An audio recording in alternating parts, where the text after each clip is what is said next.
sehari-hari akan berbiaya tinggi dan lain-lain. Kita harap tidak seperti itu. Tapi mari kita baca dulu untuk mempersiapkan kita seandainya semua itu terjadi. Kesulitan, kesukaran, himpitan, pressure, dan berbagai macam keadaan yang tidak menyenangkan. Kita baca dulu Roma 8 ayat 28. Kita tahu sekarang bahwa Allah turut bekerja dalam segala sesuatu untuk mendatangkan kebaikan bagi mereka yang mengasihi Dia, yaitu bagi mereka yang terpanggil sesuai dengan rencana Allah. Bapak, Ibu, saudara-saudara yang saya kasih dalam Tuhan Yesus Kristus, Rasul Paulus mengirim surat yang memuat kebenaran firman Tuhan ini pada saat dia belum pernah datang di Roma.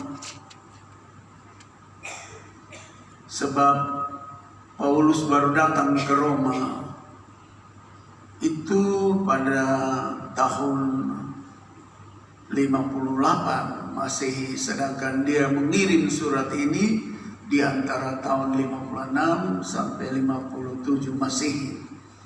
Jadi itu berarti dia belum datang ke Roma.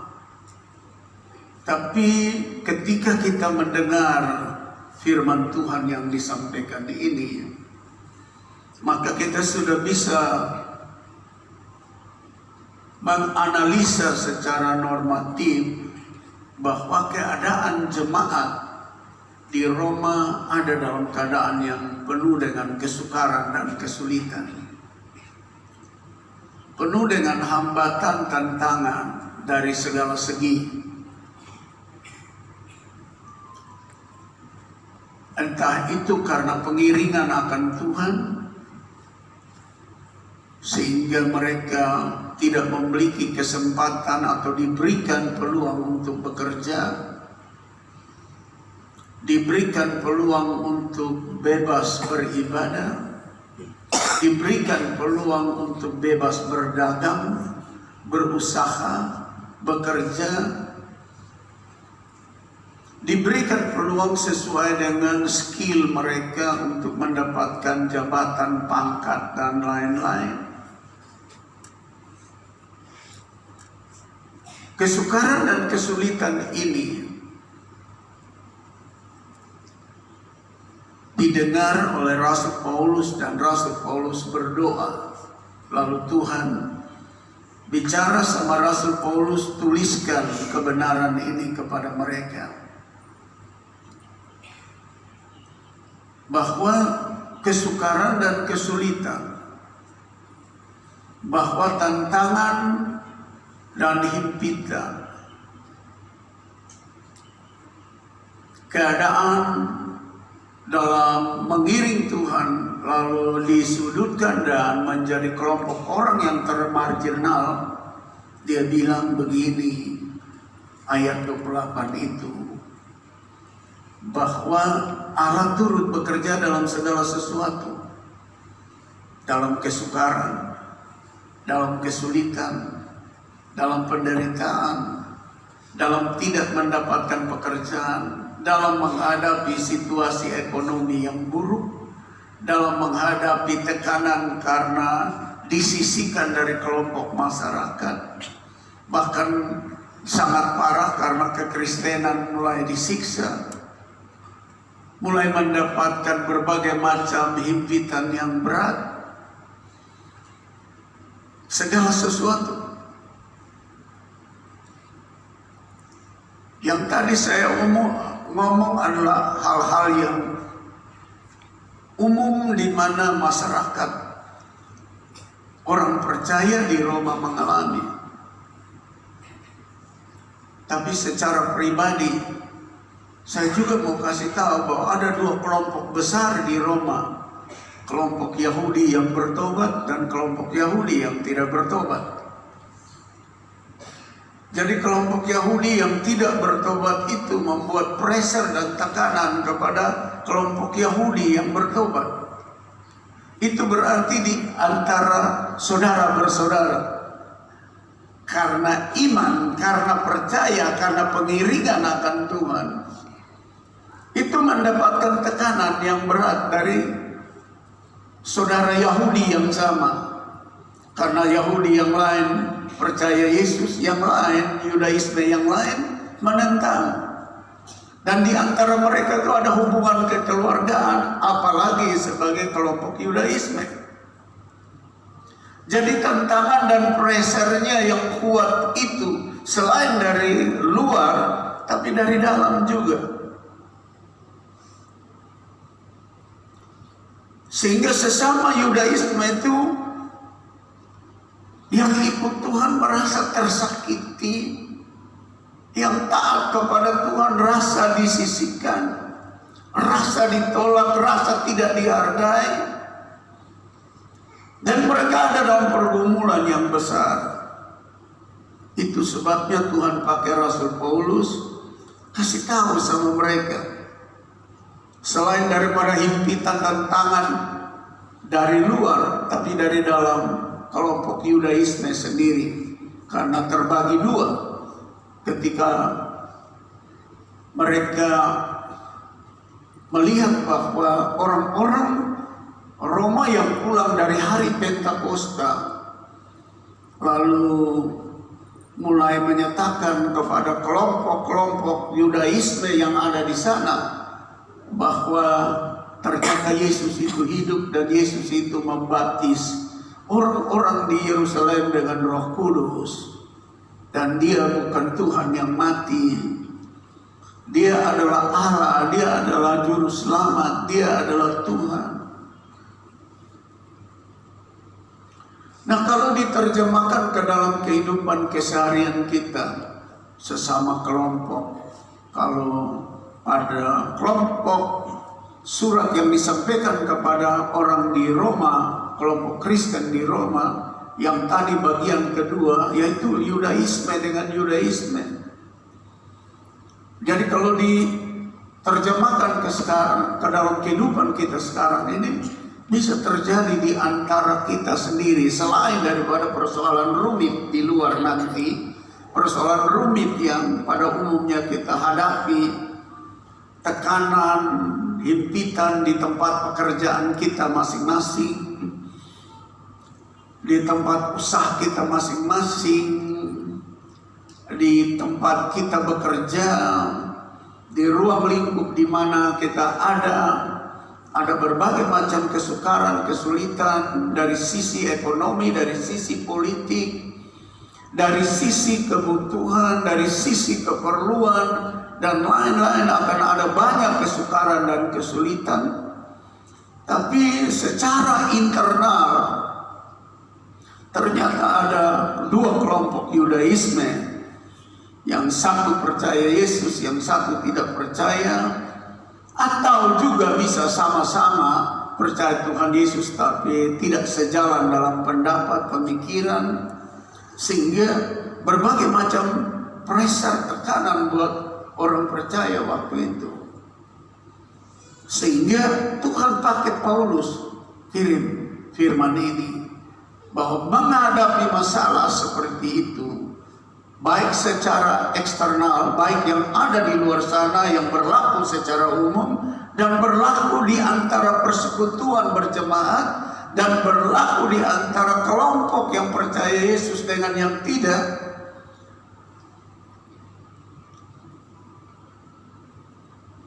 Tuhan pakai Paulus kasih tahu, jangan berpikir negatif. Jangan meratap mengasihi diri. Jangan sedih karena sesuatu yang buruk menimpa kamu. Jangan rasa tertolak karena terjadi hal-hal yang tidak enak di antara kalian. Karena bahwa Allah turut bekerja dalam segala sesuatu untuk mendatangkan kebaikan bagi mereka yang mengasihi Dia.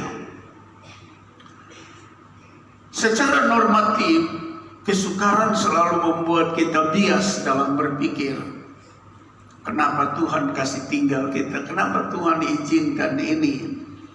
Kenapa Tuhan izinkan kesukaran dalam pekerjaan, kesulitan? Kenapa Tuhan izinkan orang omong saya, orang cerca saya tidak mendapatkan kesempatan untuk bekerja karena mereka menghalangi saya dan lain-lain? Kenapa sampai saya disudutkan? Kenapa saya dicerca? Kenapa saya tidak lagi ada hubungan akrab dengan mereka-mereka? Kenapa saya menjadi musuh dan seteru? Kenapa saya ditolak? Kenapa saya tidak diberi kesempatan untuk melaksanakan tugas dan pekerjaan, padahal saya punya skill, saya punya kemampuan? Kenapa saya di-cut? Kenapa saya ditolak? Dan macam-macam. Membuat jemaat yang ada di Roma itu ada dalam keadaan duka. Membuat jemaat di Roma itu ada dalam keadaan meratap dan menangis. Lalu Tuhan menghiburkan mereka lewat firman Tuhan yang dikirim dalam Roma 8 ayat 28. Harus disadari, seburuk apapun menimpamu, sesulit apapun yang menimpamu, keadaan yang membuat kita seperti tidak ada harapan, keadaan membuat kita seperti terasing di tengah orang ramai, kesepian di tengah orang ramai karena orang tidak suka dan lain-lain.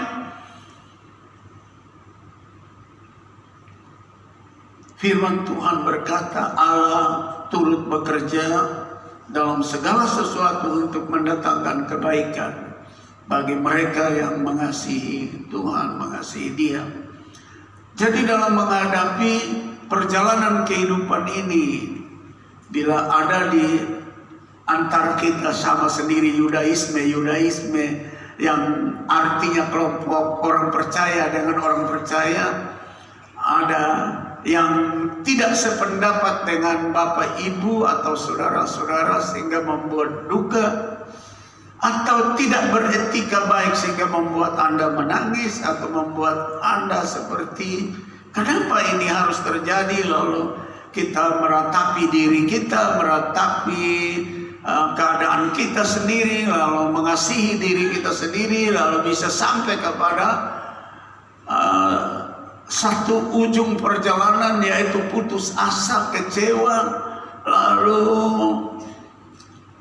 membuat kita seperti masuk ke dalam perangkap membenci atau tidak menyukai atau tidak mengingini hubungan sesama karena keadaan itu menimpa. Ini terjadi di Roma dan mungkin terjadi di dalam kalangan Kristen juga. Firman Allah memberikan kita pemahaman menghadapi segala sesuatu dengan melihat bahwa Tuhan turut bekerja untuk kebaikan kita. Sulit masuk di akal, tapi itu yang disampaikan kepada jemaat di Roma. Nah, mari kita lihat dulu sebelum kita melihat kesukaran, kesulitan yang menerpa kita, atau yang sedang kita hadapi, atau yang sedang kita jalani, atau nanti kita jalani. Kita lihat dulu apa yang terjadi kepada jemaat yang ada di Roma itu. Mengapa Paulus menulis surat dengan firman Tuhan seperti ini, yaitu yang kita sudah baca dalam Roma 8 ayat 28. Why Paul write letter with the word of God like this? Mengapa Paulus menulis surat dengan firman Tuhan seperti ini kepada jemaat di Roma? Karena kelompok jemaat yang berada di Roma menghadapi penderitaan dan tekanan yang berat. Kita bisa baca di sini dalam ayat yang ke-33 mulai. Kalau kita baca ini berarti mereka sedang ada dalam kesukaran besar, kesulitan besar. Siapakah yang akan menggugat orang-orang pilihan Allah? Mereka ada dalam posisi dituduh. Mereka ada dalam posisi dikhianati. Maka itu dibilang siapa yang akan menggugat orang-orang pilihan Allah? Allah yang membenarkan mereka. Maka itu dalam ayat 28 dia bilang, kalau ada seperti itu, ingat bahwa Tuhan bekerja dalam segala sesuatu untuk mendatangkan kebaikan. Siapakah yang akan menghukum mereka? Berarti mereka ada dalam ancaman hukuman. Entah karena pengiringan akan Tuhan, entah karena ada dalam satu posisi pekerjaan yang mereka tidak berbuat salah, tapi dicari salahnya untuk dihukum, seperti zaman sekarang. Kalau orang menginginkan teman Anda, menginginkan jabatan saudara, dia akan berupaya untuk Anda disingkirkan dengan berbagai cara.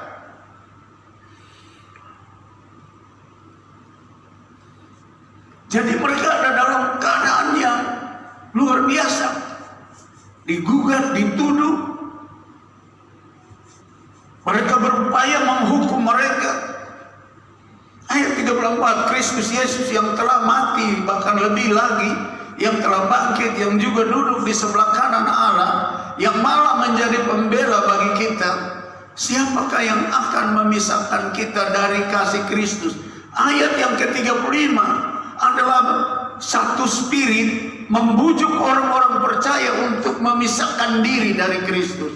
Entah itu dari kelompok Yudaisme yang menolak Yesus, dan coba berupaya kelompok Yudaisme yang percaya, yang adalah keluarga mereka, coba mereka pisahkan mereka dari Kristus. Coba mereka pisahkan mereka dari beriman kepada Tuhan, sehingga dikatakan siapa yang akan memisahkan kita dari kasih Kristus? Mereka buat pressure dengan penindasan, dengan kesesakan, dengan penganiayaan, dengan tidak beri kesempatan mendapat belanja makanan, minuman sehingga ada kelaparan, tidak diberi kesempatan untuk bisa beli pakaian dan lain-lain sehingga ada ketelanjangan. Mereka diserang atau mereka dibunuh atau mereka disiksa dengan pedang atau bahaya atau pedang, seperti ada tertulis, oleh karena engkau kami ada dalam bahaya maut. Jadi mereka ada dalam satu kondisi yang tidak nyaman, tidak aman. Sisi ekonomi, sisi pekerjaan, sisi politik, dari kebutuhan sehari-hari, bahkan ada korban. Mereka diantar ke dalam bahaya. Nah, kita tidak tahu ke depan, tapi juga kita sekarang dalam perjalanan kehidupan ini kita tidak bisa menyangkal bahwa ada berbagai macam pressure, tekanan yang kita hadapi secara individu di dalam kelompok yang tadi digambarkan Yudaisme bersama atau Kristen bersama.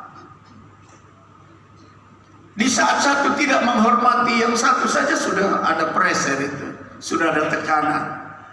Di saat satu coba membicarakan nama seseorang dengan nilai-nilai yang buruk saja sudah mulai ada tekanan. Di saat dalam pergaulan satu tidak menghormati yang satu, kita sudah merasa tidak dihargai dan ada tekanan, ada himpitan di situ. Di saat kita perlu kita membutuhkan atau ingin memiliki sesuatu yang mungkin tidak terlalu mahal, ada pada keluarga, ada pada sahabat, dan waktu kita sampaikan keperluan itu sebenarnya dia bisa menolong kita, tapi dia tidak menolong. Saat itu juga kita ada dalam himpitan, tekanan, pressure yang berat. Lalu kadang-kadang kita sakit hati, kadang-kadang kita sedih sendiri, dan kita kita berkata, kenapa teman bisa bikin saya begitu? Kenapa teman tidak menghargai saya? Kenapa dulu saya tolong dia, tapi sekarang waktu saya sulit, saya perlu bantuan dari dia, dan dia punya kemampuan untuk bantu saya, tapi kenapa dia tidak melakukannya? Lalu kita ada dalam suasana yang tidak enak. Ujian, tekanan, pressure tidak pernah lewat dari hidup ini. Itu sebabnya Rasul Paulus Tuhan pakai kasih tahu kepada semua orang yang ada di Roma yang percaya kepada Tuhan, kalau engkau disusahkan oleh teman seperti yang catatan-catatan di sini, Anda digugat padahal Anda tidak salah, Anda dihukum padahal Anda tidak salah,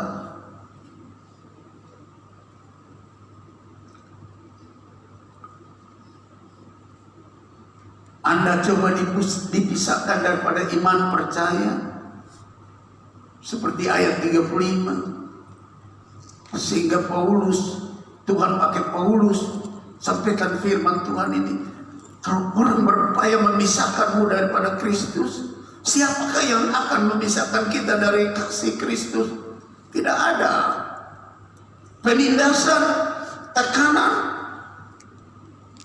kesesatan, ada orang yang bikin susah kita, ada orang yang menekan kita, ada orang yang mempermalukan kita, ada orang yang mengejek kita, ada orang yang menganiaya kita, ada orang yang membuat sehingga kita sulit mendapatkan kehidupan kebutuhan sehari-hari. Ada kelompok orang yang membuat kita sehingga kita sulit berpakaian dan lain-lain. Atau kita dibawa ke dalam bahaya, orang merencanakan bahaya kita, atau orang menyusahkan kita atau membunuh kita.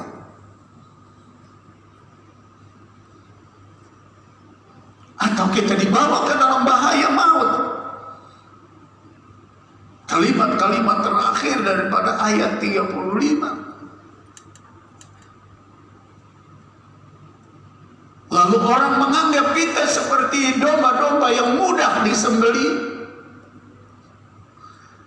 Ayat 36,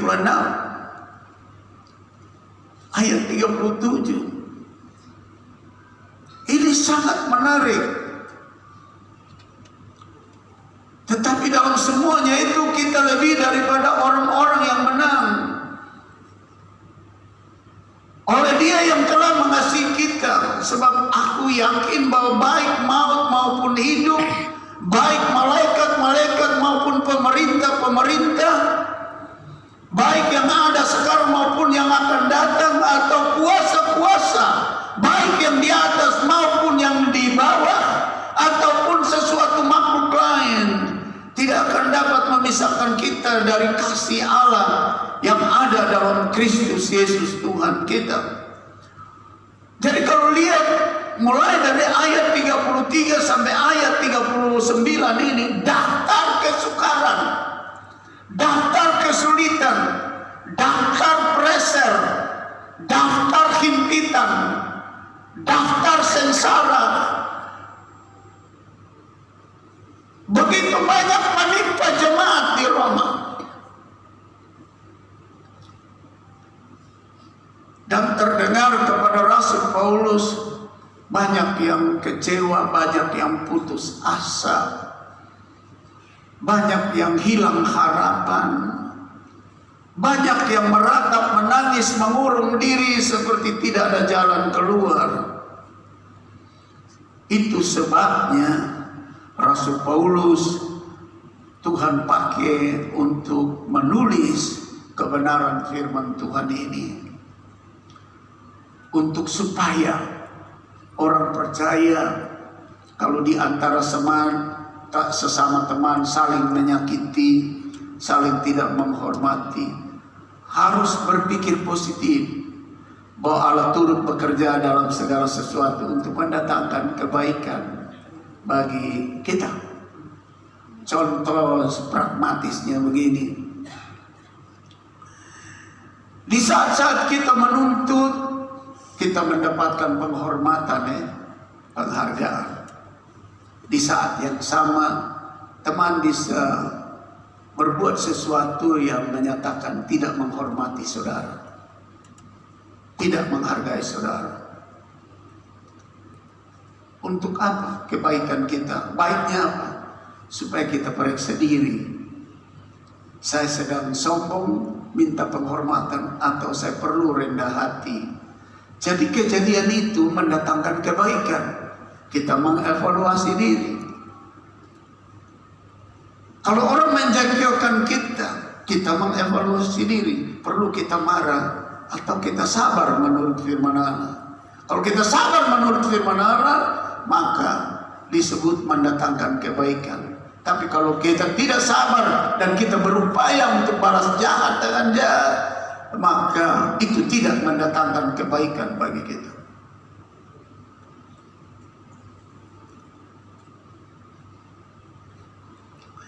Saya masih ingat ketika kita mulai gereja di tempat ini, bangunan dari lift depan ke sudut situ itu gereja besarnya seperti itu.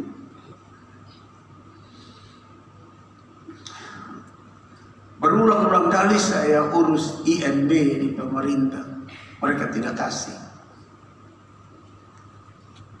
Barangkali 5 kali ke 6 kali saya pergi mengemis dengan segala macam cara, sampai kalau ada Natal, Tahun Baru, saya tidak kenal juga pejabat, saya pergi selamat. Tujuannya mereka kenal saya supaya saya punya permohonan IMB dikasih, tidak juga dikasih.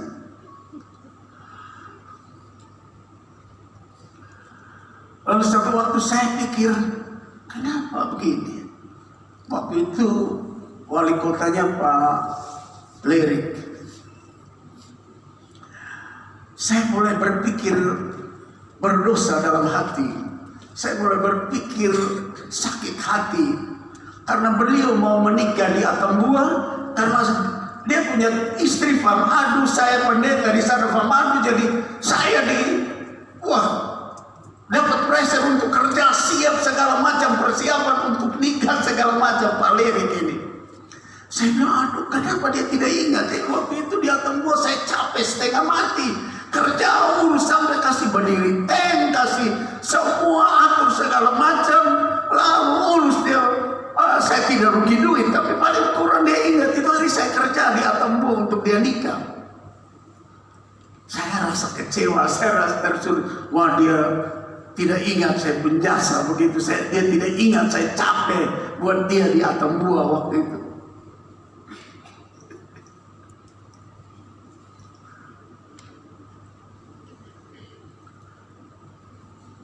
Saudara lihat, itu tidak mendatangkan kebaikan, itu mendatangkan keburukan.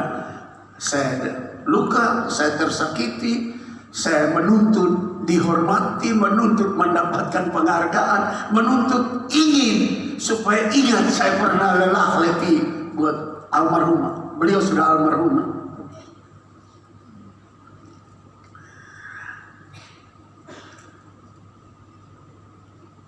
Dan suatu waktu sampai puncaknya keputusan pemerintah kota, wali kota kirim bulldozer untuk kasih roboh 2 bangunan pada tanggal yang sama. Satu di depan gereja Kema apa itu di Old Bogor. Kema apa? Menara Kesaksian. Jadi itu rumah sudah digusur, jadi wartawan sudah penuh di depan jalan raya ini.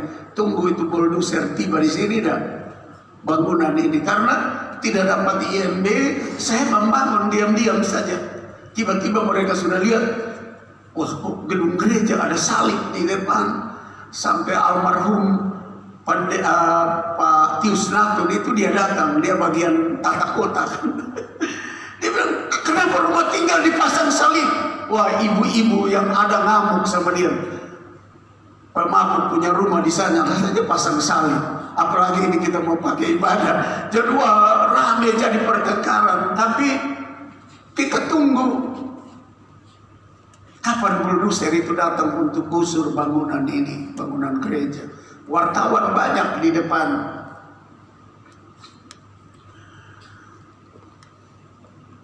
Sampai malam produsernya berhenti di Bobosan. Besok juga tidak datang, lusa tidak datang. Kira-kira 3 hari kemudian wali kota telepon saya. Pak Lirik almarhum telepon saya. Pendeta, you datang dulu. Jadi saya pergi. Di luar ajudannya tunggu saya. Buka pintu, kasih saya masuk. Pak wali kota sedang tanda tangan sejumlah surat di atas meja. Dia tidak ngomong, tidak sapa saya juga, bilang silakan duduk atau apa. Jadi saya berdiri terus. Saya berdiri terus. Kira-kira hampir 20 menit saya berdiri. Dia tidak ngomong, dia tanda tangan terus. Saya bilang, aduh Tuhan, karena ini. Tidak lama dia bilang, duduk pendeta, saya duduk. Duduk lagi, dia tidak ngomong apa. Dia tanda tangan, surat tertahu berapa banyak tumpukan. Tentu itu ada ini surat IMB, ada surat segala macam, surat jalan, surat macam-macam surat. Kira-kira 5 menit dia angkat kepala dan dia bilang sama saya begini. Sebenarnya saya tidak suruh pasang polis lain di itu bangunan untuk dibongkar. Tapi saya dapat pressure dari kelompok mayoritas di kota ini. Untuk itu saya panggil pendeta, saya minta maaf. Beliau bilang begitu, minta maaf. Terus saya bilang, Pak, saya sudah kasih maaf waktu Pak suruh pasang polis lain, lalu siap untuk digusur bangunan ini. Saya sudah kasih maaf dari itu hari. Dia tunduk lagi, dia tanda tangan surat-surat.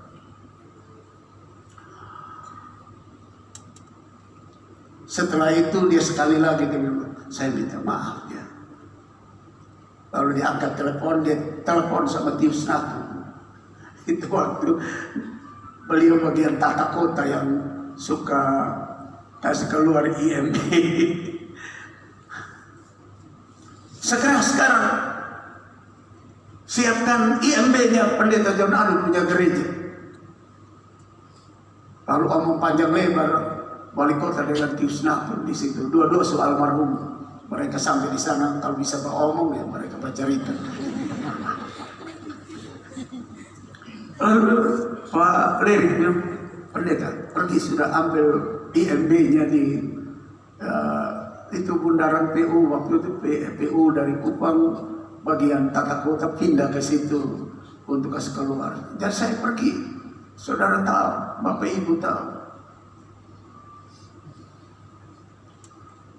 Di saat rasa tertolak, tidak dihormati, tidak dihargai, mau digusur, lalu sepertinya kita tidak lagi bermartabat, kita tidak punya hak hidup di negara, seperti kita tidak punya kebebasan untuk beribadah. Wah, terluka luar biasa hari itu. Waktu saya sampai masih dari jauh, Tius Natu sudah berdiri di pintu kantornya. Dari jauh dia bilang, pendeta popung gereja ini bikin saya kepala pusing.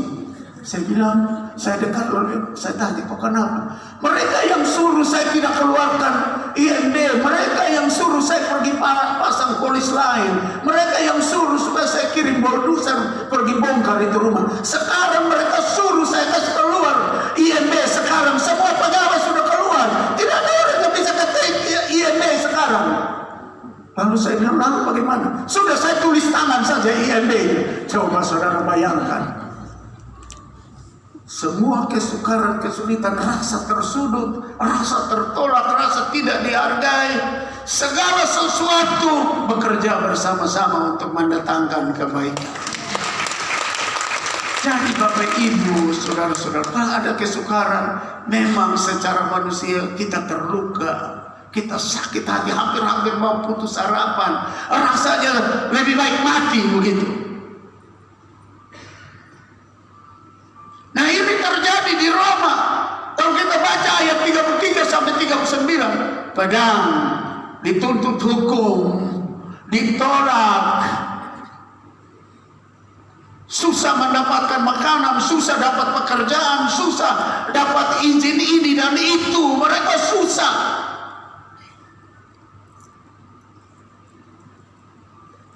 Seperti mereka ada pada satu perjalanan ujung yang langkah terakhirnya masuk jurang. Tapi Tuhan pakai Paulus. Hendaklah kita tahu sekarang bahwa Allah turut bekerja dalam segala sesuatu untuk mendatangkan kebaikan bagi mereka yang mengasihi Dia. Ada amin.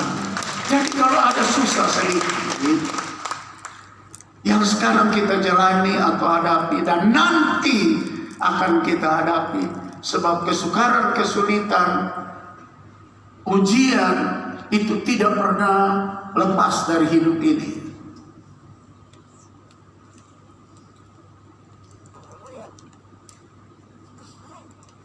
Dengar kebenaran ini, and we know that all things work together for good to those who love God. Segala sesuatu bekerja bersama-sama. Memang di dalam memahami kebenaran ini, kadang-kadang kita menangis, kadang-kadang kita meratap, kadang-kadang kita seperti tidak lihat jalan keluar.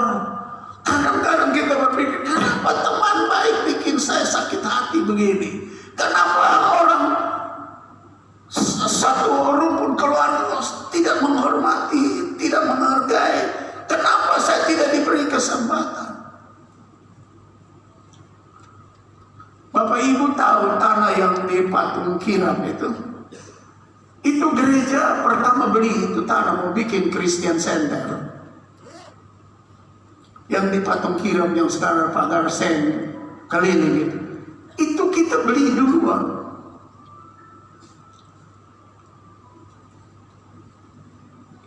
Saya pergi ke wali kota, waktu itu sudah ganti wali kota baru.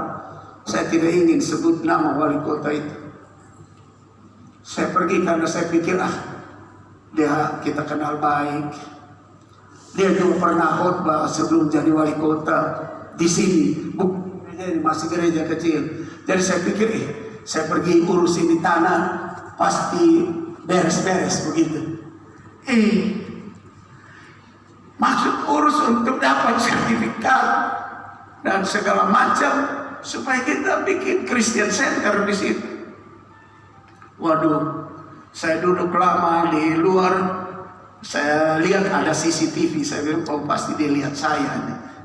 Dia lihat saya ada tunggu di luar, pendeta duduk di luar, jadi nanti dia kasih kesempatan saya masuk. Waduh, lama sekali baru saya masuk. Masuk saya bilang, ini tanah kita gereja beli. Kita rencana mau bikin Christian Center yang di dekat di SDH itu Bundaran Kiram, semua tahu ya, yang ada pagar seng sekarang tanah besar itu. Apa jawaban? Kenyataan tidak sesuai harapan. Aduh, sakit hati betul. Wah, itu tanah tidak bisa. Itu pemerintah mau pakai begini. Panggil pertanahan datang, pertanahan juga bilang ya tidak bisa. Saya bilang ya, tapi kita sudah bayar, sudah panjar sekian. Tidak bisa, itu tanah pemerintah mau pakai.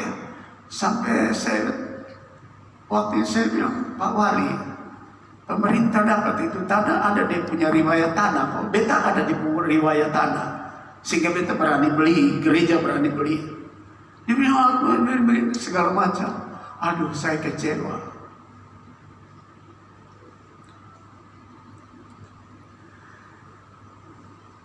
Dan pada akhirnya mesti kembali kepada firman ini. Segala sesuatu bekerja bersama-sama untuk mendatangkan kebaikan. Tidak lama ada orang yang mau tanah itu, saya bilang kembalikan gereja pun duit panjang, dia kembalikan. Sampai sekarang orang itu yang ambil tanah itu, telepon saya terus dengan Bapak Pendeta, kita sudah keluarkan puluhan miliar, tidak bisa juga terurus. Padahal mereka sepakat itu. Lalu saya mendapatkan sesuatu menurut firman Tuhan. Kalau sampai kita ambil gereja berurusan dengan hukum, tidak tahu mesti habiskan berapa banyak miliar untuk dapat itu tanah. Sampai sekarang. Lalu yang kedua, katanya pemerintah sekarang sudah ada orang pribadi yang memilikinya. Jadi saya bilang, aduh Tuhan, segala sesuatu bekerja bersama-sama untuk mendatangkan kebaikan. Bukan buat saya saja, tapi buat gereja, sehingga tidak berurusan dengan hukum, terus berperkara soal tanah seperti itu. Jadi Bapak Ibu, saudara-saudara, kalau menghadapi kesukaran, kesulitan, himpitan, jangan cepat putus asa, jangan cepat kecewa, jangan cepat membuat keputusan yang salah. Kembali kepada kebenaran ini, bahwa Allah turut bekerja dalam segala sesuatu untuk mendatangkan kebaikan bagi kita yang percaya kepada Dia. Saya tahu Bapak Ibu sekarang ini juga ada masalah. Saya tahu ada pergumulan, saya tahu ada kesulitan, saya tahu ada pressure, saya tahu ada tekanan. Dan kadang-kadang membuat sampai kita tidak bisa berdoa. Kadang-kadang membuat kita seperti tidak berdaya. Seperti orang di Roma. Daftar kesukarannya mulai dari ayat 33 sampai 39. Begitu banyak. Sampai kesukarannya adalah pedang dan maut.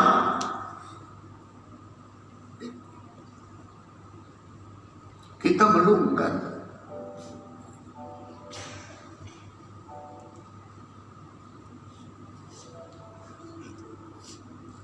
Kalau baru soal kesukaran anak baru mau nikah, persoalan ekonomi saja, jangan bikin pusing kita. Persoalan teman hujat kita, jangan bikin pusing kita. Persoalan di rumah makan, lalu duduk makan, lalu ada teman di situ makan tidak togor, saudara, jangan sakit hati soal kecil-kecil seperti begitu.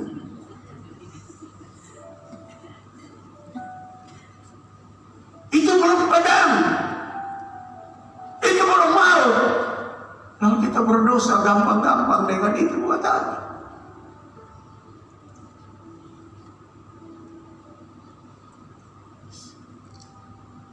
Saudara di kantor, saudara tidak dihargai, tidak dihormati. Kenapa mesti repot? Apa dia penentu kehidupan kita? Apa dia pengatur jalan hidup kita? Kita belum seperti ayat 33 dalam Roma pasal 8 sampai 39. Seperti domba yang dibawa ke pembantaian. Belum seperti itu. Yang siap disembelih, belum. Kita baru orang omong, orang baru berupaya menjatuhkan kita, orang baru cerca kita, orang baru tidak hormat kita, orang yang belum tegur saya. Kenapa dia pegang tangan dengan orang lain, dengan saya tidak? Lalu kita sakit hati, bodoh-bodoh pulang.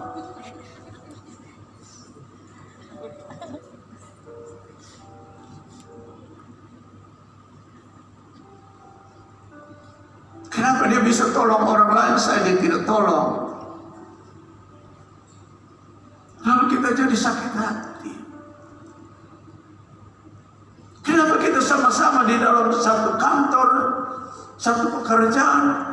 Saya punya pekerjaan jauh lebih baik. Kenapa dia dapat apresiasi, saya tidak dapat apresiasi?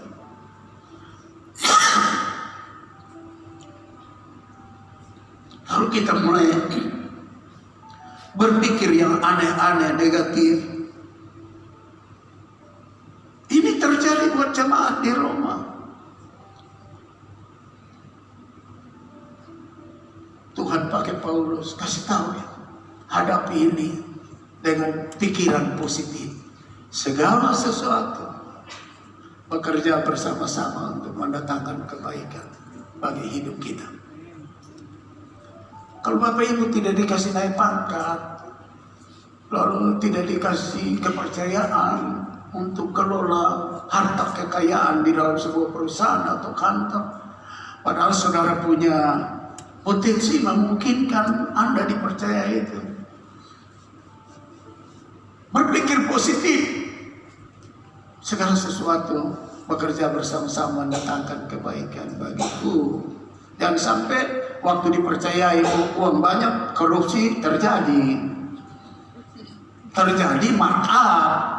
Itu bukan mendatangkan kebaikan, itu mendatangkan bencana.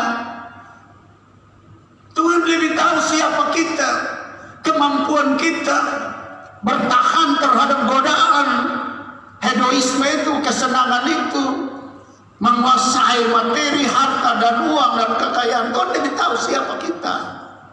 Jadi kalau dia tidak percaya uang yang banyak sama kita, dia tahu bahwa kita tidak pandai mengelolanya supaya mendatangkan kebaikan buat kita. Daripada dia percaya kita uang miliaran-miliaran, lalu akhirnya bukan mendatangkan kebaikan, tapi kumpul kebo, tapi punya will atau pil, atau punya perempuan lain atau laki-laki lain. Kan itu tidak mendatangkan kebaikan. Tuhan lebih tahu keadaan kita. Jadi kita ikut saja apa yang Tuhan mau. Ketika ada dalam kesukaran, kembali kepada firman Tuhan. Semua bekerja bersama-sama untuk mendatangkan kebaikan bagiku. Berikan senyuman terbaik bagi Tuhan. Jadi Bapak Ibu saudara-saudara yang saya kasih dalam Tuhan Yesus Kristus, kembali kepada kebenaran ini, kita melihat catatan yang begitu banyak mengenai kesukaran, kesulitan. Lalu saya mau sampaikan kepada kita. Mulai kita lihat ayat 31 sampai 37 atau ayat 31 dan 37. The declaration of God's word, the end of all the difficulties and suffering we experience as aid in Rome chapter 8 verse 31 and 37. Ketika kita menghadapi kesukaran, kesulitan, ujian, tantangan, dan punya pola pikir positif bahwa segala sesuatu bekerja bersama-sama untuk mendatangkan kebaikan kepada kita.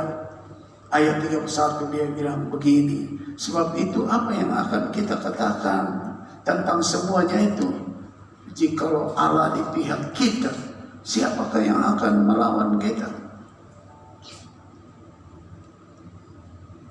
Ayat 37, tetapi dalam semuanya itu kita lebih daripada orang-orang yang menang oleh Dia yang telah mengasihi kita. Jadi ketika kita menghadapi kesukaran, lalu kita tahu, oh, segala sesuatu bekerja bersama-sama untuk mendatangkan kebaikan bagi kita. Kita akan menjadi orang yang lebih daripada pemenang. Kita adalah orang yang dipihaki Tuhan, dan tidak ada yang bisa mengalahkan kita untuk tidak berbuat baik, untuk tidak mendatangkan baik, untuk tidak mengecap yang baik itu. What then shall we say to these things? If God is for us, who can be against us? Siapa yang bisa melawan kita? Bahkan ayat 37 mengatakan bahwa and we are more than conqueror. Kita lebih daripada pemenang. Jadi Bapak Ibu saudara-saudara, pagi ini untuk beberapa minggu ini saya terus singgung tentang kesukaran, kesulitan itu melekat pada hidup kita. Sehingga Mazmur 23 sendiri memberikan kita adres yang baik.